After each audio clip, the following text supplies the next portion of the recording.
Consular visa സേവനങ്ങൾ നിർത്തിവെച്ച് ബംഗ്ലാദേശ്. ഡൽഹിയിലെ Bangladesh high commission മുന്നിൽ പ്രതിഷേധം നടന്നതിന് പിന്നാലെയാണ് ഈ തീരുമാനം.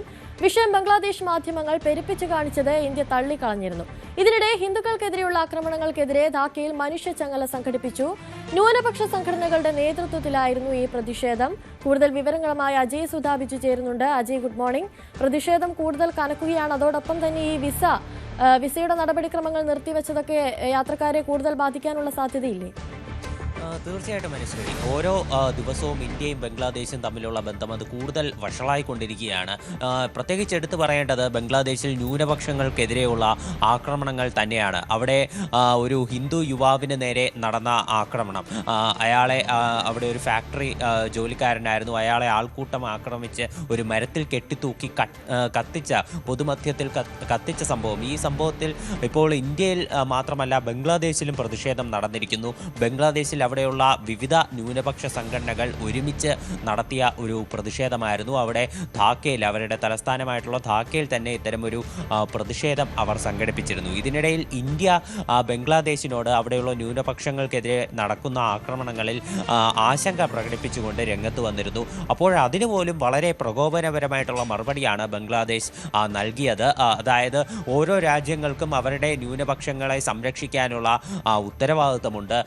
ഈ ബംഗ്ലാദേശിൽ നടന്നത് ഇപ്പോൾ ഈ ദിബു ചന്ദർദാസിനെതിരെ നടന്ന ആക്രമണം അതൊരു ഒറ്റപ്പെട്ട സംഭവം മാത്രമാണ്. ഇത് ഹിന്ദുക്കൾക്കെതിരെയുള്ള ആക്രമണമായി കണക്കാക്കാനാകില്ല എന്നാണ് ബംഗ്ലാദേശ് പറഞ്ഞത്. ഇതിലെ എല്ലാ രാജ്യങ്ങൾക്കും തങ്ങളുടെ ന്യൂനപക്ഷങ്ങളെ സംരക്ഷിക്കാൻ ഉത്തരവാദിത്തമുണ്ട് എന്ന് ഇന്ത്യയോട് പറഞ്ഞതിലൂടെ ഇന്ത്യയെ പരോക്ഷമായി വിമർശിക്കുന്ന ഒരു പ്രകോപനപരമായിട്ടുള്ള നടപടി കൂടിയാണ് ബംഗ്ലാദേശ് സ്വീകരിച്ചത് എന്ന് നമുക്ക് കാണാൻ സാധിക്കും. അതിനിടയിൽ മറ്റൊരു കാര്യമാണ് ഇപ്പോൾ ഈ അടുത്ത് ഇന്നലെ നടന്ന ഈ ബംഗ്ലാദേശ് ഇന്ത്യയിലുള്ള കൗൺസിലാർ വിസ സേവനങ്ങൾ നിർത്തിവെച്ച നടപടി. ഇന്നലെ ഏതാണ്ട് രാവിലെയോടെയായിരുന്നു ഡൽഹിയിലുള്ള ബംഗ്ലാദേശ് ഹൈക്കമ്മീഷന് മുന്നിൽ ഏതാണ്ട് 25ഓളം ആളുകൾ കൂടിച്ചേർന്ന് ഒരു പ്രതിഷേധം സംഘടിപ്പിച്ചത്. എന്നാൽ ഈ വിഷയത്തെ ബംഗ്ലാദേശ് മാധ്യമങ്ങൾ വല്ലാത്ത രീതിയിൽ പെരുപ്പിച്ച് കാണിച്ചിരുന്നു. അതായത് ഇവിടെയുള്ള ഹൈക്കമ്മീഷനെ ആക്രമിച്ചു, ജീവനക്കാർക്ക് പരിക്കേറ്റു, ഓഫീസിന് കേടുപാടുകൾ സംഭവിച്ചു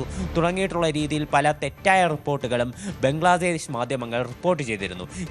ഈ വിഷയത്തിനെ ഇന്ത്യ ആദ്യം തന്നെ തള്ളിക്കളഞ്ഞതാണ്. ഇത് വ്യാജ വാർത്തകളാണ്, ഈ 25 പേർ ചേർന്ന് ഒരു പ്രതിഷേധം സംഘടിപ്പിച്ചു എന്നുള്ളത് ശരിയാണ്, അല്ലാതെ മറ്റ് അക്രമ സംഭവങ്ങളൊന്നും തന്നെ നടന്നിട്ടില്ല എന്ന് ഇന്ത്യ വ്യക്തമാക്കിയിരുന്നു. എന്നാൽ ഇന്നലെ വൈകുന്നേരത്തോടുകൂടി ബംഗ്ലാദേശ് അവരുടെ ഹൈക്കമ്മീഷന് മുന്നിൽ ചില നോട്ടീസുകൾ ഒട്ടിക്കുകയായിരുന്നു. അതായത് ഈ ബംഗ്ലാദേശ് ഹൈക്കമ്മീഷൻ്റെ ഇന്ത്യയിലുള്ള പ്രവർത്തനം, കോൺസുലാർ വിസ സേവനങ്ങൾ താൽക്കാലികമായി നിർത്തിവെക്കുന്നു എന്ന് അറിയിച്ചുകൊണ്ട് ഒരു പോസ്റ്റർ ഒട്ടിക്കുകയായിരുന്നു. ഇത് ഈ നിരവധി കാരണങ്ങളാൽ ഇത്തരത്തിൽ ഈ സേവനങ്ങൾ നിർത്തിവെക്കുന്നു എന്ന് മാത്രമാണ് അവർ അറിയിച്ചത്. എന്താണ് ഇതിൻ്റെ പിന്നിലുള്ള യഥാർത്ഥ കാരണം എന്നവർ പൂർണ്ണമായിട്ടും വ്യക്തമാക്കിയിട്ടില്ല. അതുമാത്രമല്ല, ത്രിപുരയിലുള്ള അസിസ്റ്റന്റ് ഹൈക്കമ്മീഷൻ്റെ പ്രവർത്തനങ്ങളും നിലവിൽ ബംഗ്ലാദേശ് നിർത്തിവെച്ചിട്ടുണ്ട്. അതുമാത്രമല്ല, പശ്ചിമ ബംഗാളിൽ ഒരു സ്വകാര്യ ഏജൻസി ബംഗ്ലാദേശിലുള്ള വിസ സേവനങ്ങൾ അതെല്ലാം നിയന്ത്രിച്ചിരുന്നു. ഈ സ്വകാര്യ ബംഗ്ലാദേശ് ഏജൻസിയുടെ പ്രവർത്തനവും പൂർണ്ണമായി ഇപ്പോൾ നിലവിൽ നിർത്തിവെച്ചിട്ടുണ്ട്. ഇനിയൊരു അറിയിപ്പുണ്ടാകും വരെ ഈ പ്രവർത്തനങ്ങളൊന്നും തന്നെ, അതായത് ഡൽഹിയിലെ ഹൈക്കമ്മീഷൻ്റെ പ്രവർത്തനം, ത്രിപുരയിലെ അസിസ്റ്റന്റ് ഹൈക്കമ്മീഷൻ്റെ പ്രവർത്തനം, അതുപോലെ തന്നെ പശ്ചിമ ബംഗാളിലുള്ള ഈ സ്വകാര്യ ഏജൻസിയുടെ പ്രവർത്തനം, ഇതെല്ലാം ബംഗ്ലാദേശ് പൂർണ്ണമായിട്ടും നിർത്തി. ഇന്ത്യ ഈ ബംഗ്ലാദേശ് മാധ്യമങ്ങൾ വന്ന തെറ്റായ ആരോപണങ്ങൾ തള്ളിക്കളഞ്ഞിട്ടുമാണ് ബംഗ്ലാദേശിൻ്റെ ഇത്തരത്തിലുള്ള നടപടി എന്ന് ഓർക്കണം. അതുപോലെ തന്നെ ഇപ്പോൾ അവിടെയുള്ള മുഹമ്മദ് യൂനിസിൻ്റെ നേതൃത്വത്തിലുള്ള താൽക്കാലിക സർക്കാർ അത് ഇന്ത്യയിലുള്ള US ഹൈക്കമ്മീഷനെ അഭിസംബോധന ചെയ്തുകൊണ്ട് കഴിഞ്ഞ ദിവസം എക്സ് വഴി ഒരു പ്രസ്താവന പുറത്തുവിട്ടിരുന്നു. അതായത് അവർ ഇന്ത്യയിലെ ഈ US ഹൈക്കമ്മീഷൻ ബംഗ്ലാദേശിലുള്ള സാഹചര്യങ്ങളിൽ ആശങ്ക പ്രകടിപ്പിച്ചിരുന്നു. അപ്പോൾ അതിന് മറുപടിയായിട്ടാണ് മുഹമ്മദ് യൂനിസ് ഒരു എക്സിൽ ഒരു സ്റ്റേറ്റ്മെൻറ്റ് പുറത്തുവിട്ടത്. അതായത് ബംഗ്ലാദേശിൽ അവർ കാര്യങ്ങൾ നിയന്ത്രണ വിധേയമാക്കിക്കൊണ്ടിരിക്കുകയാണ്. ഈ വരുന്ന ഫെബ്രുവരി 12 തന്നെ അവിടെയുള്ള തിരഞ്ഞെടുപ്പ് നടക്കും. ജനങ്ങൾക്ക് അവരുടെ സമ്മതിദാനാവകാശം വിനിയോഗിക്കാനുള്ള എല്ലാ സാഹചര്യവും ഒരുക്കി കൊടുക്കും എന്ന് ഉൾപ്പെടെ അവർ US ഹൈക്കമ്മീഷന് മറുപടി നൽകിയിട്ടുണ്ട്. അതുപോലെ തന്നെ ബംഗ്ലാദേശിൽ കഴിഞ്ഞ ദിവസം മറ്റൊരു നേതാവിന് കൂടി വെടിയേൽക്കുന്ന ഒരു സാഹചര്യം ഉണ്ടായിട്ടുണ്ട്. അവിടെയുള്ള നാഷണൽ സിറ്റിസൺ പാർട്ടിയുടെ നേതാവായിട്ടുള്ള മുഹമ്മദ് മൊത്തലബ് സിക്ദറിനാണ് വെടിയേറ്റത്.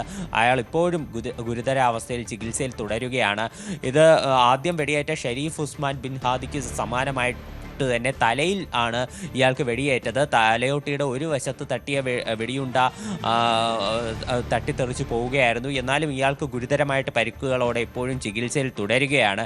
അവിടെ ഒരു തൊഴിലാളി റാലി സംഘടിപ്പിക്കാനിരിക്കെയാണ് ഇയാൾക്ക് വെടിയേറ്റത്. ഇതോടെ ഒരാഴ്ചക്കിടെ വെടിയേൽക്കുന്ന രണ്ടാമത്തെ പ്രമുഖ നേതാവ് കൂടിയാണ് ഇദ്ദേഹമെന്ന് പറയേണ്ടി വരും. അതുപോലെ തന്നെ ഇപ്പോൾ ഷെരീഫ് ഉസ്മാൻ ബിൻ ഹാദിയുടെ കൊലപാതകി എന്ന് സംശയിക്കുന്ന രണ്ടുപേരുണ്ട്. CCTV ദൃശ്യങ്ങൾ വഴിയാണ് ഇവരെ ഐഡന്റിഫൈ ചെയ്തത്. അതിൽ ഒരാളാണ് ഫൈസൽ കരീം മസൂദ്. ഇയാൾ ഉൾപ്പെടെ ഈ രണ്ടുപേരും രാജ്യം വിടാതിരിക്കാനുള്ള എല്ലാ സുരക്ഷാ മുന്നൊരുക്കങ്ങളും ബംഗ്ലാദേശ് സ്വീകരിച്ചു വരികയാണ്.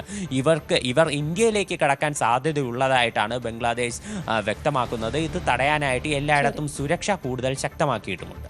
ശരി അജയ്.